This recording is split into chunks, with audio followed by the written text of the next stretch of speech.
Hi friends, welcome to my YouTube channel. అందరూ ఎలా ఉన్నారు? నేనైతే చాలా బాగున్నాను. మీ ఫ్యామిలీలో ఎలాంటి హెల్త్ ప్రాబ్లం ఉన్నా కూడా మన ఛానల్లో కామెంట్ చేయండి, రిప్లై ఇస్తాను.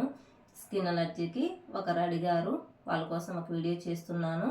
స్కిన్ అంతా నవ్వలుగా ఉన్నది, దానికి రెమెడీ చెప్పండి అక్క అని అడిగారు. వాళ్ళ కోసం ఒక రీల్ చేసి పెడతానని చెప్పాను. కలర్ తెరిపి చెప్పబోతున్నాను. ఇలాంటి మార్కర్స్ తీసుకొని మీరు నేమ్ చూడండి. ఇలాంటి మార్కర్ తీసుకునేసి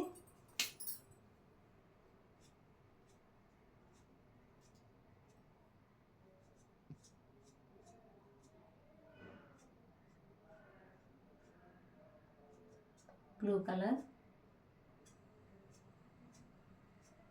స్కెచ్ పెన్నులు కూడా వాడవచ్చు. స్కెచ్ పెన్నులు ఒక్కసారి వాడితేనే మీకు మళ్ళీ యూజ్ ఉండదు. ఇవి వచ్చి ఒక్కొక్కటి 20 రూపీస్.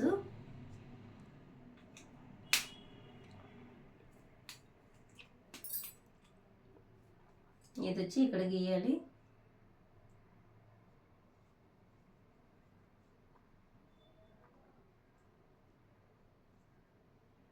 స్కెచ్లు మూత తీసి పెట్టారంటే కనుక ఆరిపోతాయి.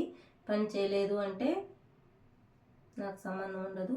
ఇలా స్కెచ్లు అనేటివి చాలా బాగుండాలి. ఇలా చూసారు కదా, ఈ విధంగా 2 హ్యాండ్స్కి కలర్స్ అప్లై చేయండి. నైట్ పనుకునేటప్పుడు పగులేమీ అవసరం ఉండదు. మీకు ఇప్పుడు పటికతో ఎలా స్నానం చేయాలి, స్కిన్ అలర్జీ ఉన్నవాళ్ళు అది చెప్తాను నేను. ఎందుకంటే కలర్ తెరిపినే సరిపోతుంది, అయినా కూడా నవలు వస్తున్నాయంటే మీరు వాటర్లో పటిక వేసి స్నానం చేయాలి. ఎంత వేయాలనేది ఇప్పుడు చూపిస్తాను. హాయ్ ఫ్రెండ్స్, చూసారు కదా, ఇది పటిక. డిస్టిక్ కడతారు, ఆయుర్వేదిక్ షాప్లో దొరుకుతుంది. మీకు స్కిన్ అలర్జీ ఉంటుంది కదా, వాళ్ళు రోజు తలస్నానం చేసేటప్పుడు వాడకూడదు. తలస్నానం చేసేటప్పుడు వాడితే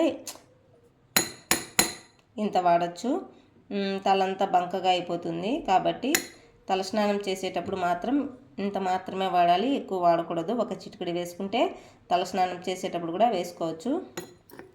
లేదు మాకు వద్దులే, ఎంటుకలు పోతాయి, మాకు పట్టదులే అనుకునే వాళ్ళు మీరు రోజు స్నానం చేసే నీటిలో ఇంత పటిక ఇంతైతే పర్వాలేదు. మీకు అసలు డస్ట్ అనేదే ఉండదు, చాలా బాగా క్లీన్ అవుతుంది, చాలా ఫ్రెష్గా ఉంటుంది. ఇంత పౌడర్ తీసుకొని మీరు స్నానం చేసే నీటిలో వేసుకొని స్నానం చేసుకోండి, సరిపోతుంది. పటిక రాయి ఉంటుంది కదా, రఫ్గా ఉంటే మీరు నీళ్ళలో అద్ది రుద్దద్దు. కొన్ని పట్టికలు బాగా నైస్గా ఉంటాయి. ఇలాంటివి ఇలా పొడి చేసుకోండి, వాటర్లో వేసుకొని చేసుకోండి. నైస్గా ఉండే రాయిలు ఏం చేస్తారంటే ఇలా నీళ్ళల్లో తడిపి మీకు ఎక్కడ చేతిపైన నవ్వు వస్తూ ఉంటే ఇలా చేతిపైన బాగా రుద్దండి, ఏం పర్వాలేదు. అదే ఫేస్ పైన కూడా నవ్వు వస్తుందంటే ఫేస్ పైన కూడా మీరు ఇలా రఫ్ చేయండి, అలాగే వదిలేయండి. మళ్ళీ కడగవలసిన అవసరం లేదు.